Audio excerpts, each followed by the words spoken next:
یورپی ملک اٹلی سے تارکین وطن کے لیے بہت سی اچھی خبریں آنے والی ہیں، بہت سی اچھی اطلاعات آ رہی ہیں اٹلی سے۔ السلام علیکم ناظرین، یورپ بھر سے تارکین وطن کی اہم خبروں، تبصروں اور ان کے تجزیات کے ساتھ میں ہوں آپ کا میزبان پرویز اقبال۔ اگر آپ نے ابھی تک پاکستانی کمیونٹی ان یورپ کا چینل سبسکرائب نہیں کیا تو فوراً سبسکرائب کر لیں تاکہ آپ فیس بک کے علاوہ یوٹیوب پر بھی ہماری نشریات سن اور دے سکیں۔ بات کرتے ہیں یورپی ملک اٹلی کی، تو اٹلی سے ایسی اطلاعات آ رہی ہیں کہ اٹلی کی موجودہ گورنمنٹ تارکین وطن کے لیے بہت اچھے اقدامات کرنے جا رہی ہیں۔ جی ہاں ناظرین، اٹلی کی ڈیموکریٹک پارٹی اور 5 اسٹار موومنٹ کی مخلوط حکومت ماضی کی حکومت کے بہت سے اقدامات کو منسوخ کرنے جا رہی ہے۔ اس چیز کے اشارے مل رہے ہیں کہ موجودہ گورنمنٹ جو ہے وہ ان تمام اقدامات کو منسوخ کرنا چاہتی ہے جو اس وقت کے وزیر داخلہ میتیو سالوینی نے پارلیمنٹ سے منظور کرائے تھے۔ بہت ہی سخت قوانین تھے جن کا مقصد یہ تھا کہ تارکین وطن کو اٹلی میں داخل ہونے سے روکا جائے۔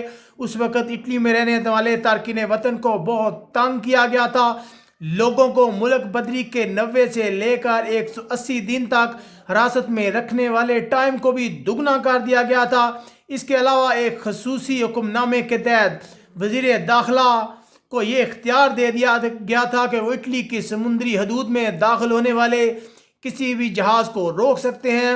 ان تمام جہازوں کو تارکین وطن کی مدد سے روک دیا گیا تھا جو ان سمندروں میں آپریٹ کرتے ہیں۔ انہیں کہا گیا تھا کہ اگر کوئی بھی ایسا اقدامات کرے گا تو اسے اٹلی کے قوانین کے خلاف سمجھا جائے گا، اور انہیں سخت سزاؤں کا بھی کہا گیا تھا، اور بہت سے ایسے لوگوں کو اٹلی بدر کر دیا گیا تھا جو تارکین وطن کی مدد کرتے تھے۔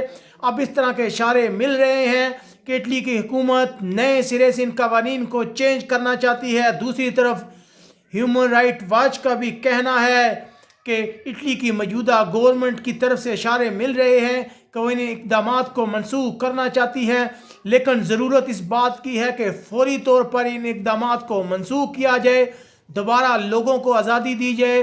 تمام ایسے لوگ جو سیاسی پناہ حاصل کرنا چاہتے ہیں اٹلی کے لیے، ان کے لیے مزید سینٹر قائم کیا جائے، لوگوں کو بے بنیاد حراست میں نہ رکھا جائے۔ اس کے علاوہ اٹلی کے سمندری حدود میں لوگوں کی جان بچانے کی اجازت ہونی چاہیے، کیونکہ خدشہ ہے کہ بہت سے لوگ جہاں اٹلی کی سمندری حدود میں ڈوب جاتے ہیں کیونکہ انہیں بچانے کی اجازت نہیں ملتی اٹلی کے حکام کی جانب سے، اور ایسے شپ بھی جو تارکین وطن کو لے کر آتے ہیں انہیں اٹلی میں داخل ہونے کی اجازت نہیں دی جاتی۔ لیکن اب اس طرح کی اطلاعات ہے کہ موجودہ گورنمنٹ کی پالیسی تبدیل ہو رہی ہے اور وہ نئے سرے سے کوشش کر رہی ہے کہ عالمی سطح پر اس کا امیج بحال ہو اور وہ تارکین وطن کو اٹلی میں داخل ہونے دے۔